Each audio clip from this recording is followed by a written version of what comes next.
Hello दोस्तों, welcome to my YouTube channel geography word. आज हम लोग क्लाइमेटोलॉजी की अगली कड़ी में देखते हैं थारथॉइड का जलवायु वर्गीकरण।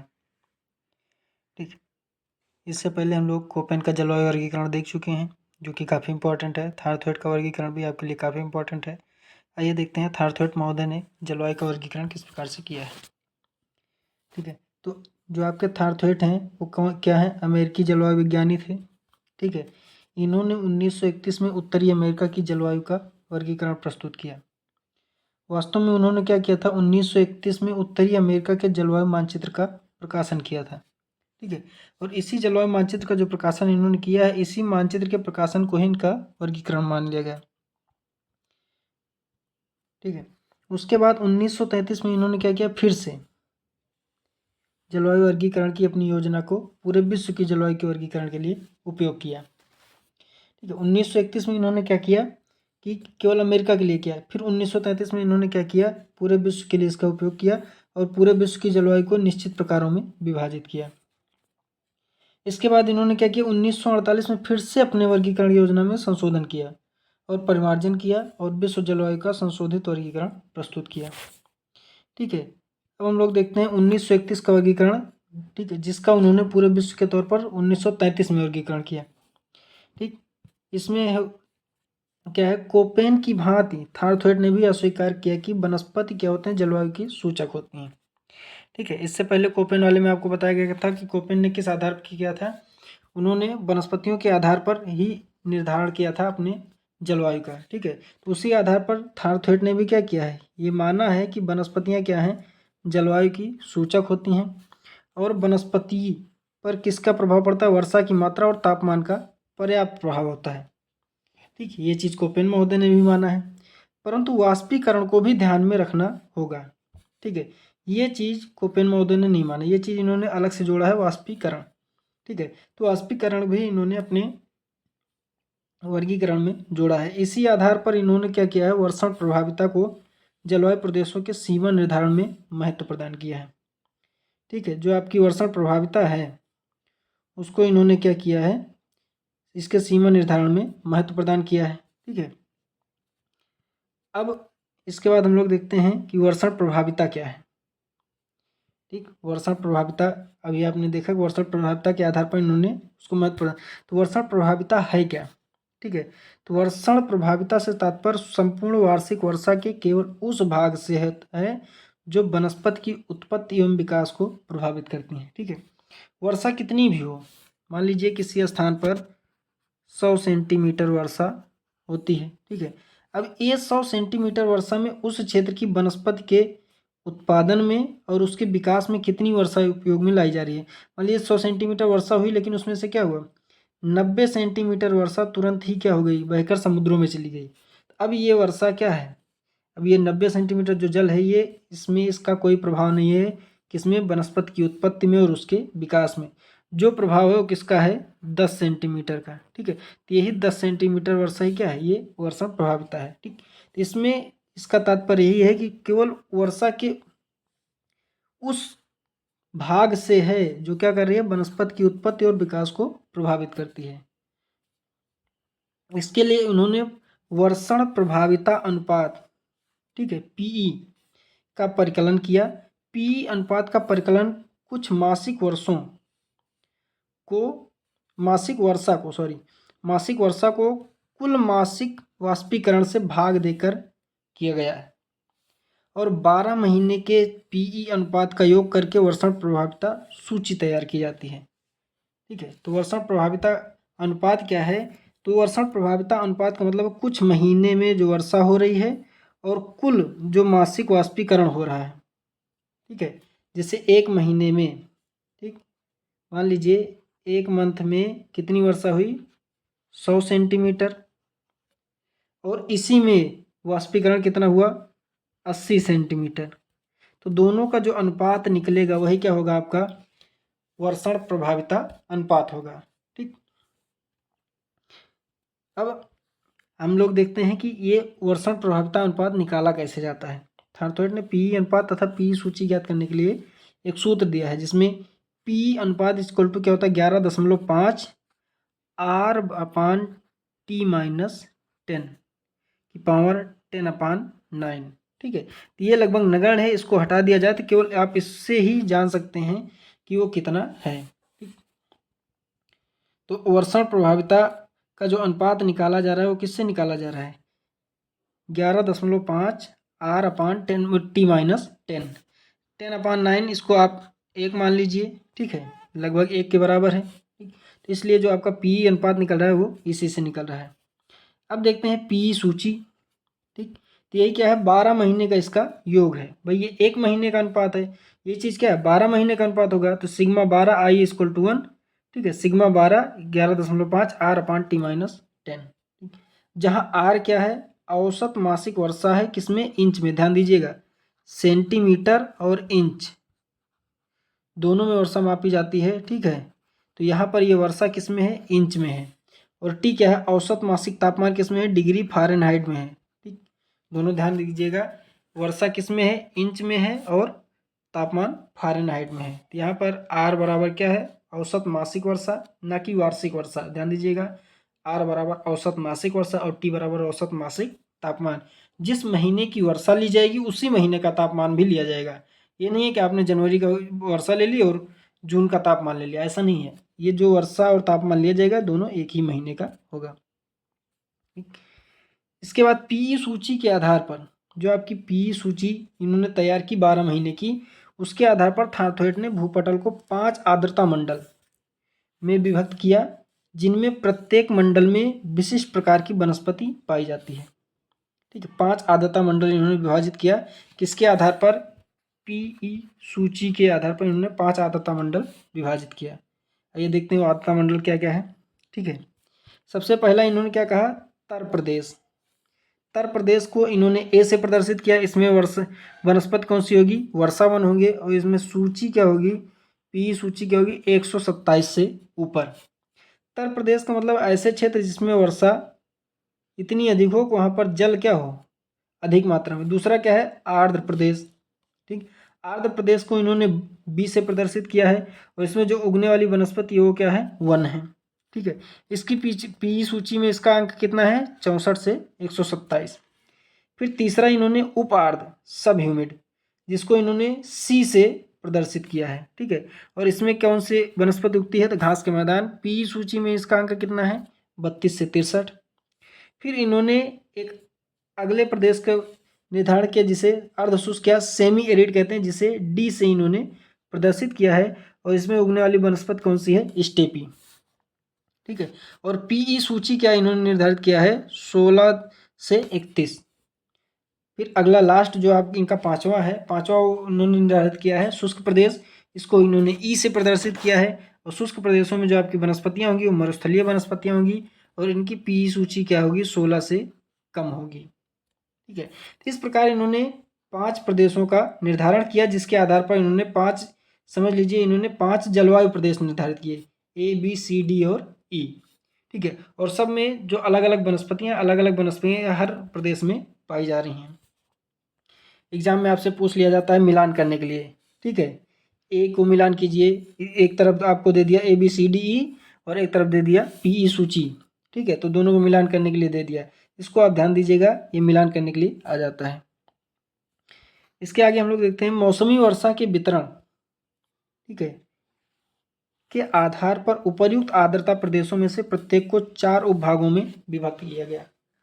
जो आपका मौसमी वर्षा का वितरण है, भाई मौसमी वर्षा का मतलब ये है कि हर मौसम में किस मौसम में कितनी वर्षा जो हो रही है। कहीं कहीं पर पूरे वर्ष वर्षा हो रही है, कहीं कहीं पर गर्मी में वर्षा हो रही है, कहीं कहीं पर ठंडी में वर्षा हो रही है। ठीक है, तो इस आधार पर इन्होंने इसे प्रत्येक को, जैसे ए है तो ए को 4 भागों में बांटा, बी को 4 भागों में बांटा, सी को 4 भागों में बांटा। इसलिए इन्होंने पांचों को 4 भागों में विभाजित किया। इस प्रकार इन्होंने 20 उपभाग किए। अब जैसे ए को किया A R A S A W A D, फिर बी को B R B S B W B D, फिर C R C S C W C D, D R D S D W D D, फिर वैसे E R E S E W और E D. ठीक है, अब इसमें R S W और D का मतलब क्या है? ठीक है, तो आइए देखते हैं। आर का मतलब क्या है, वर्ष भर पर्याप्त वर्षा। इसका मतलब क्या है, ए आर का मतलब क्या है, ए आपका तर है और इसमें वर्षा क्या हो रही है, वर्ष भर हो रही है। ठीक है, वर्षा वर्ष भर हो रही है। और ए का मतलब क्या है, ए आर का मतलब है उत्तर प्रदेश है। ठीक, वहीं एस का मतलब क्या है, ग्रीष्म काल में न्यून वर्षा, अर्थात ग्रीष्म काल क्या होता है, शुष्क होता है। ठीक है, गर्मी के मौसम क्या होगा, शुष्क होगा। डब्लू का मतलब क्या है, शीतकाल में न्यून वर्षा, मतलब शीतकाल क्या होगा, शुष्क होगा। ठीक, और डी का मतलब क्या है, सभी मौसमों में न्यून वर्षा। इसका मतलब ये है, ये शुष्क क्षेत्र ही है। ठीक है, पूरा का पूरा शुष्क क्षेत्र है। ठीक है, और ये क्षेत्र आप मान चलिए जैसे मरुस्थलीय क्षेत्र हो गया, स्टेपी क्षेत्र हो गया। ठीक है, इस प्रकार के पूरे के पूरे शुष्क क्षेत्र ये, इसमें छिटपुट वर्षा हो जाएगी, लेकिन ऐसा नहीं है कि निर्धारित वर्षा नहीं, वर्षा अधिक, किसी एक मौसम में वर्षा अधिक हो जाएगी। ठीक, इन चारों आधारों पर इन्होंने इसको पांचों को अलग अलग भागों में विभाजित किया। फिर इन्होंने दूसरा एक टर्म दिया है तापीय दक्षता, जिसे थर्मल इफिशियंसी कहा जाता है। ठीक, तो वनस्पति की उत्पत्ति तथा विकास में तापमान का भी महत्वपूर्ण योगदान होता है। सही बात है। इस तरह थारथवेट ने क्या किया, तापीय दक्षता अनुपात टीई रेशियो का परिकलन किया। ठीक है, अब टीई रेशियो का जो इन्होंने परिकलन किया उसके लिए इन्होंने फार्मूला दिया। फार्मूला क्या है, टी अनुपात इक्वल टू टी माइनस 32/4। वहीं जब तापीय दक्षता सूची निकालेंगे तो 12 महीने का योग हो जाएगा, sigma 12 I equal to 1 T minus 32/4। ठीक है, अब इसमें टी का मतलब क्या है, टी का मतलब है औसत मासिक तापमान, वो भी किसमें, डिग्री फ़ारेनहाइट में। अब मान लीजिए, ठीक है, जैसे आपके पास क्या है, T-32 है। अब यहाँ पर किसी महीने का औसत तापमान मान लीजिए 40 डिग्री फ़ारेनहाइट आया। ठीक, तो 40 में से 32 घटाएंगे कितना आएगा, 8/4। ठीक, इसका मतलब क्या हो गया, 2। टीई अनुपात कितना आया, वो आपका आया 2:1। ठीक है, या आप इसे कह सकते हैं 2 आया। ठीक, इस प्रकार यहाँ पर क्या है भाई, इसके अनुपात अलग अलग हैं।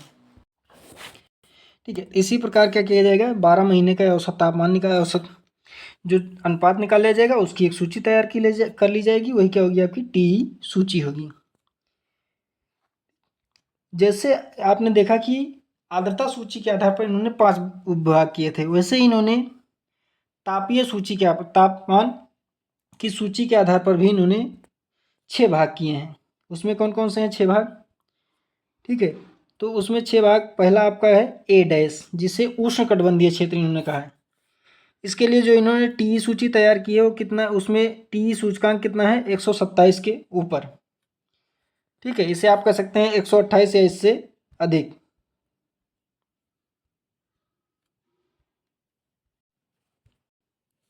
दूसरा क्या है आपका बी डैश, जिसे मध्य तापीय इन्होंने कहा है, और इसका टी सूचकांक इन्होंने कितना निर्धारित किया है, 64 से 127 के बीच में। ठीक, फिर तीसरा इन्होंने निर्धारित किया है सूक्ष्म तापीय, ठीक है, जिसे माइक्रोथर्मल भी कहा जाता है, इसको सी डैश से इन्होंने प्रदर्शित किया। इसका टी सूचकांक इन्होंने 32 से 63 के बीच में निर्धारित किया है। फिर चौथा इन्होंने टाइगा प्रदेश निर्धारित किया है, ठीक है, जिसको इन्होंने डी डैश से प्रदर्शित किया है, और इसकी टी सूचकांक 16 से 31 निर्धारित किया है। फिर इसके बाद इन्होंने टुंड्रा प्रदेश निर्धारित किए हैं, जिसको ई डैश से दर्शाया है, और इसकी जो टी सूचकांक है वो 1 से 15 है। ठीक है, फिर इन्होंने लास्ट में जो आपका निर्धारित किया वो एफ डैश है, जिसको इन्होंने हिमाच्छादित क्षेत्र निर्धारित किया है, और इसका टी सूचकांक कितना है, 0 है। ठीक है, इस प्रकार इन्होंने इसका विभाजन किया हुआ है। ठीक है, इस प्रकार क्या है, यदि वर्षण प्रभाविता वर्षा के मौसमी वितरण तथा तापीय दक्षता को देखा जाए तो कुल 120 उप प्रकार या वर्ग बन सकते हैं। ये सबको एक में मिलाया जाए, जैसे ए डैश, ठीक है, उसके बाद आर एस डी डब्ल्यू, इन सबको मिलाते हुए क्या होगा, 120 प्रकार बन सकते हैं। लेकिन यहाँ पर जो माना गया है, ठीक है, थारथवेट ने कि भूपटल पर कितने माने हैं, इसमें से केवल 32 जलवायु प्रकार ही स्वीकार किया है। ठीक है, अब इसके बाद 1948 में इन्होंने क्या किया है, ठीक है, फिर से वर्गीकरण किया है। अब देखते हैं 1948 के वर्गीकरण में इन्होंने क्या किया है। ठीक, थारथवेट ने 1948 में अपने वर्गीकरण में पुनः संशोधन किया। यद्यपि इस बार भी वर्गीकरण में 3 सूचियों वर्षण प्रभाविता, वर्षा का मौसमी वितरण तथा तापीय दक्षता का प्रयोग किया गया तथा उनका उपयोग दूसरे ढंग से किया गया। ठीक है, इन्होंने प्रयोग क्या किया है, वर्षण प्रभाविता का ही और वर्षा के मौसमी वितरण का ही और तापीय दक्षता का ही प्रयोग किया है, लेकिन उसके प्रयोग के तरीके में इन्होंने क्या किया है, बदलाव कर दिया है। ठीक है, अब इस नए वर्गीकरण में जलवायु प्रदेश जो है, इस नए वर्गीकरण में जलवायु प्रदेशों का जो सीमा निर्धारण इन्होंने किया है वो वनस्पति के आधार पर ना करके किसके किया है, वर्षा तथा संभाव्य वाष्पीकरण वाष्पोत्सर्जन के आधार पर। ठीक है, ये क्या है, वनस्पति के आधार पर इन्होंने वर्गीकरण नहीं किया है। ठीक है, इन्होंने क्या, वर्षा तथा संभाव्य वाष्पीकरण और वाष्पोत्सर्जन के आधार पर, जो कि वास्तव में क्या है, तापीय दक्षता तथा जल हानि का सूचक है। ठीक है, जो वर्षा और संभाव्य वाष्पीकरण वाष्पोत्सर्जन है, इन दोनों, ये दोनों का वास्तव में मतलब क्या है, तो ये मतलब है तापीय दक्षता तथा जल हानि। ठीक है, ये कितना हो रहा है, कैसे हो रहा है, ये उसी का सूचक है। इन्होंने संभाव्य वाष्पीकरण, ठीक है, जो आपका संभाव्य वाष्पीकरण और वाष्पोत्सर्जन होता है, इसको ज्ञात करने के लिए क्या किया है, एक सूत्र दिया है। ठीक, वो सूत्र क्या है, संभाव्य वाष्पोत्सर्जन P इक्वल टू क्या है, 1.6 10T/I⁴A। ठीक, अब हम लोग देखते हैं इसमें T क्या है, I क्या है। ठीक है, तो PE का मतलब क्या है, संभाव्य वाष्पोत्सर्जन। I का मतलब क्या है, 12 महीने के T/5 का योग। ठीक, T/5 का योग क्या है, 12 महीने का। और A क्या है, I का कारक है और T क्या है, तापमान है डिग्री सेंटीग्रेड में। ठीक, A I का कारक है। I यहाँ पर A को आप नेग्लेक्ट भी मान लीजिए क्योंकि A का लगभग नगण्य होता है। ठीक, तो यहाँ पर आपका I T ये मेन है। ठीक है, अब इसके बाद हम लोग देखते हैं इस आधार पर थारथवेट ने क्या किया है, जो आपकी जलवायु है, विभिन्न जलवायु की सीमाओं के निर्धारण के लिए 4 सूचकांक विकसित किए। किस आधार पर, जो इन्होंने पीई ज्ञात किया उसी के आधार पर इन्होंने क्या किया, 4 सूचकांकों का निर्धारण किया। चारों सूचकांक कौन कौन से हैं, तो पहला क्या है आपका आर्द्रता सूचकांक, जिसे IM से प्रदर्शित किया जाता है। दूसरा क्या है, संभाव्य वाष्पोत्सर्जन या तापीय दक्षता सूचकांक, जिसे PE कहा जाता है। ठीक, इसके जस्ट अभी ऊपर जो हमने PE पढ़ा है ये वही चीज़ है। तीसरा क्या है, शुष्कता एवं आर्द्रता सूचकांक। ठीक है, यही आर्द्रता सूचकांक ऊपर वाला ही है, लेकिन इसके साथ साथ क्या है, इसमें शुष्कता भी सम्मिलित हो गई है। और चौथा क्या है, तापीय दक्षता या संभाव्य वाष्पोत्सर्जन सांद्रण सूचकांक। ठीक है, यहाँ पर एक नया शब्द जुड़ गया है, सांद्रण सूचकांक। पहले क्या था, आर्द्रता सूचकांक, फिर तीसरे वाले में क्या है, शुष्कता एवं आर्द्रता सूचकांक। ठीक, इसमें क्या था, संभाव्य वाष्पोत्सर्जन या तापीय दक्षता सूचकांक, इसमें क्या है, तापीय दक्षता है संभाव्य वाष्पोत्सर्जन सांद्रण सूचकांक। ठीक है, तो इसमें क्या है, लगभग 2 एक समान है। आइए देखते हैं आर्द्रता सूचकांक क्या है। आर्द्रता सूचकांक का तात्पर्य क्या है, आर्द्रता अभाव या आर्द्रता आधिक्य से होता है। ठीक है, जैसे कि कोई स्थान है वहाँ पर आर्द्रता 100 सेंटीमीटर होनी चाहिए।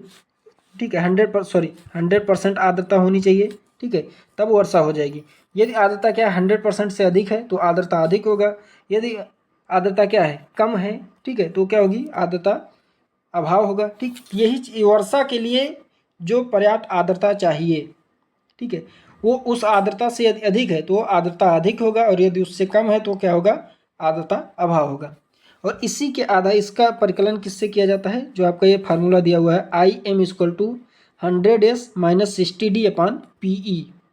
ठीक है, अब इसमें IM का मतलब क्या है, ये तो मासिक आर्द्रता सूचकांक है। S का मतलब क्या है, मासिक आर्द्रता अधिक। ठीक है, एक महीने में कितना अधिक क्या आ रहा है, S मतलब सरप्लस।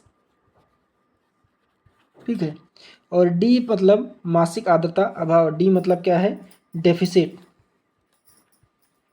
ठीक है, तो और P क्या है, संभाव्य वाष्पोत्सर्जन, जो भी हम लोग पहले निकाल चुके हैं।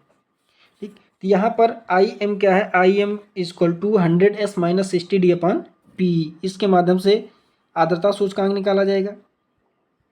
ठीक है, इसके बाद दूसरा सूचकांक इन्होंने दिया है तापीय दक्षता सूचकांक। तापीय दक्षता सूचकांक क्या है, यह सूचकांक वास्तव में संभाव्य वाष्पोत्सर्जन का ही सूचक है। ठीक है, इसके पहले जो आप PE निकाल रहे हैं ये उसी का ही सूचक है, तापीय दक्षता सूचकांक। ठीक है, और इसके लिए इसी PE के फार्मूले को भी प्रयोग में लाया जाता है। तीसरा क्या है, शुष्कता एवं आर्द्रता सूचकांक। इन सूचकांकों का उपयोग आर्द्रता पर्याप्तता के मौसमी वितरण के निर्धारण के लिए किया जाता है। ठीक है, जो आर्द्रता आपकी पर्याप्त है वो किन किन मौसमों में अधिक है, किन किन मौसमों में कम है, उसके निर्धारण के लिए इसका प्रयोग किया जाता है शुष्कता एवं आर्द्रता सूचकांक का। ठीक है, शुष्कता सूचकांक आर्द्र जलवायु में वार्षिक जल के घाटे को वार्षिक संभाव्य वाष्पोत्सर्जन के प्रतिशत के रूप में। ठीक है, अगर शुष्कता सूचकांक आप निकाल रहे हैं तो इसका मतलब क्या है कि जो आपका वार्षिक जल का घाटा है, ठीक है, जो कितना कम हो रहा है, और वार्षिक संभाव्य वाष्पोत्सर्जन दोनों का जो प्रतिशत होगा वही आपका शुष्कता सूचकांक होगा। वहीं आर्द्रता सूचकांक क्या है, शुष्क जलवायु में, ध्यान दीजिएगा, शुष्कता सूचकांक आर्द्र जलवायु में निकाली जाएगी और आर्द्रता सूचकांक शुष्क जलवायु में जल आधिक्य को, कि कितना अधिक जल है, वार्षिक संभाव्य वाष्पोत्सर्जन के प्रतिशत के रूप में व्यक्त करता है। ठीक है, शुष्कता सूचकांक आर्द्र जलवायु में जल के घाटे और वार्षिक संभाव्य वाष्पोत्सर्जन का प्रतिशत स्पष्ट करता है। वहीं आपका आर्द्रता सूचकांक शुष्क जलवायु में जल आधिक्य और वार्षिक संभाव्य वाष्पोत्सर्जन को प्रतिशत के रूप में व्यक्त करता है। ठीक, अब इसके बाद चौथा आपका जो सूचकांक वो क्या है, तापीय दक्षता का सांद्रण। ठीक है, इसका तात्पर्य ग्रीष्मकाल के 3 महीनों के संभाव्य वाष्पोत्सर्जन का वार्षिक संभाव्य वाष्पोत्सर्जन के प्रतिशत से है। मतलब मान चलिए अगर एक वर्ष में जो संभाव्य वाष्पोत्सर्जन है वो क्या है, 80 है। ठीक है, और 3 महीने में क्या है आपका 20 है। ठीक है, इन दोनों का जो प्रतिशत होगा 20 और 80 का जो प्रतिशत होगा वही क्या होगा, तापीय दक्षता का सांद्रण कहलाता है। ठीक है, ये आपका चारों सूचकांक हो गया। इसके आधार पर इन्होंने क्या किया है, जलवायु का निर्धारण किया है। अब उसमें देखते हैं आप, जैसे अभी आपको बताया गया कि 120 प्रकार के हो सकते हैं। ठीक है, टोटल 120 प्रकार के जलवायु वर्ग हो सकते हैं, जिसमें से इन्होंने 32 को ही माना है। तो 32 कौन कौन से हैं आइए देखते हैं। ठीक है, पहला क्या है, AA-R। ए का मतलब क्या है, तर जलवायु, और ए डैश का मतलब क्या है, उष्णकटिबंध है, और आर का मतलब क्या है, सभी महीनों में पर्याप्त वर्षा। तो जलवायु क्या हो गई, उष्णकटिबंधीय तर जलवायु और सभी महीनों में पर्याप्त वर्षा। AB- का मतलब क्या है, ए का मतलब आप जान रहे हैं क्या है, तर जलवायु। तो जहाँ जहाँ पर ए आएगा ये क्या हो जाएगी, तर जलवायु हो जाएगी। अब A- क्या है, उष्णकटिबंध है। B- क्या है, मध्य तापीय है। C- क्या है, सूक्ष्म तापीय है। ठीक है, इस आधार पर इसमें परिवर्तन होगा। और R का मतलब क्या है, सभी महीनों में पर्याप्त वर्षा। ठीक है, इसके आधार पर AB-R क्या है, मध्य तापीय तर जलवायु, सभी महीनों में पर्याप्त वर्षा। AC-R क्या है, सूक्ष्म तापीय तर जलवायु, सभी महीनों में पर्याप्त वर्षा। ठीक है, BA-R क्या है, उष्णकटिबंधीय आर्द्र जलवायु। देखिए बी का मतलब क्या है, आर्द्र जलवायु। ठीक है, और A- का मतलब क्या है, उष्णकटिबंधीय, और आर का मतलब क्या है, सभी मौसमों में पर्याप्त वर्षा। ठीक, इसके बाद क्या है, BA-W, उष्णकटिबंधीय आर्द्र जलवायु, शीतकाल में कम वर्षा। W का मतलब क्या है, शीतकाल में कम वर्षा। BB-R का मतलब क्या है, मध्य तापीय आर्द्र जलवायु और सभी मौसम में पर्याप्त वर्षा। ठीक है, BB-W का मतलब क्या है, मध्य तापीय आर्द्र जलवायु, शीतकाल में कम वर्षा। W का मतलब क्या है, शीतकाल में कम वर्षा। ठीक है, BB-S क्या है, मध्य तापीय आर्द्र जलवायु, ग्रीष्मकाल में कम वर्षा। ठीक, फिर आपका है C-R, सूक्ष्म तापीय आर्द्र जलवायु, सभी मौसम में पर्याप्त वर्षा। इसमें देखिए C- आया, C- का मतलब क्या है, सूक्ष्म तापीय, और B का मतलब क्या है, आर्द्र जलवायु। ठीक है, और सभी मौसमों में पर्याप्त वर्षा, इसका मतलब क्या है, R है। फिर अगला है आपका BC-S। B का मतलब आर्द्र जलवायु, C- का मतलब सूक्ष्म तापीय, S का मतलब है क्या, ग्रीष्म काल में कम वर्षा। ठीक है, इसी प्रकार आपकी अगली जलवायु है CA-R, उष्णकटिबंधीय उपार्द्र जलवायु, और आर आया, इसका मतलब सभी मौसम में पर्याप्त वर्षा। सी का मतलब क्या है, उष्णकटिबंधीय, सी का मतलब है उपार्द्र जलवायु, और A- का मतलब क्या है, उष्णकटिबंधीय। फिर आपका आया CA-W, फिर से सी का मतलब उपार्द्र जलवायु, ये सी को प्रदर्शित कर रहा है, उष्णकटिबंधीय जलवायु ये ए डैश को प्रदर्शित कर रहा है, और शीतकाल में कम वर्षा ये किसको प्रदर्शित कर रहा है, डब्लू को। ठीक है, फिर अगली आपकी जो जलवायु क्या है, सी ए डैश डी, और सी का मतलब उपाड़ जलवायु आपके सामने है, ए डैश का मतलब उष्णकटिबंधीय, और डी का मतलब क्या है, सभी मौसमों में कम वर्षा। ठीक है, इसी प्रकार आपकी अगली जलवायु है सी बी डैश आर। ठीक है, सी बी डैश आर का मतलब क्या, मध्य तापीय उपार्द्र जलवायु और सभी मौसमों में पर्याप्त वर्षा। ठीक है, बी सी का मतलब क्या है, उपार्द्र जलवायु, बी डैश का मतलब है मध्य तापीय। फिर आपका यह सी बी डैश डब्लू, मध्य तापीय उपार्द्र जलवायु शीतकाल में कम वर्षा, डब्लू का मतलब शीतकाल में कम वर्षा। फिर सी बी डैश एस, मध्य तापीय उपार्द्र जलवायु ग्रीष्मकाल में कम वर्षा। फिर आपका यह सी बी डैश डी, मध्य तापीय उपार्द्र जलवायु सभी मौसमों में कम वर्षा। इसके बाद अगली जलवायु है आपकी सी सी डैश आर, इसमें सूक्ष्म तापीय उपाड़ जलवायु सभी मौसम में पर्याप्त वर्षा।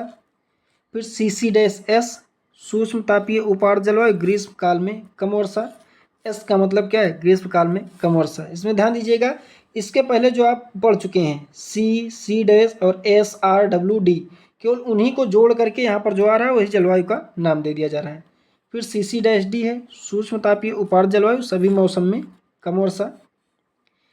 फिर डी ए डैश डब्ल्यू है, उष्णकटिबंधीय अर्ध शुष्क जलवायु, डी का मतलब क्या है, अर्ध शुष्क जलवायु। ठीक है, और ए डैश का मतलब क्या है, उष्णकटिबंधीय, और डब्ल्यू का मतलब क्या है, शीतकाल में कम वर्षा। इसके बाद क्या है, डी ए डैश डी, उष्णकटिबंधीय अर्धशुष्क जलवायु सभी मौसमों में कम वर्षा। फिर क्या है, डी बी डैश डब्ल्यू, मध्यतापीय अर्धशुष्क जलवायु शीतकाल में कम वर्षा। ठीक, फिर अगला है आपका D B dash S, D B dash S का मतलब मध्यतापीय अर्धशुष्क जलवायु ग्रीष्मकाल में कम वर्षा। फिर डी बी डैश डी है, मध्यतापीय अर्धशुष्क जलवायु सभी मौसमों में कम वर्षा। फिर आपकी है डी सी डैश डी, सूक्ष्म तापीय अर्धशुष्क जलवायु सभी मौसमों में कम वर्षा। फिर ई ए डैश डी, उष्णकटिबंधीय शुष्क जलवायु, ई का मतलब क्या है, शुष्क जलवायु और सभी मौसमों में कम वर्षा। देखिए ई क्या है, शुष्क जलवायु है। ठीक है, इसमें वैसे भी वर्षा क्या होगी, लगभग सभी मौसमों में कम होगी। ठीक है, तो लगभग ई के साथ आपका डी ही आएगा इस्तेमाल।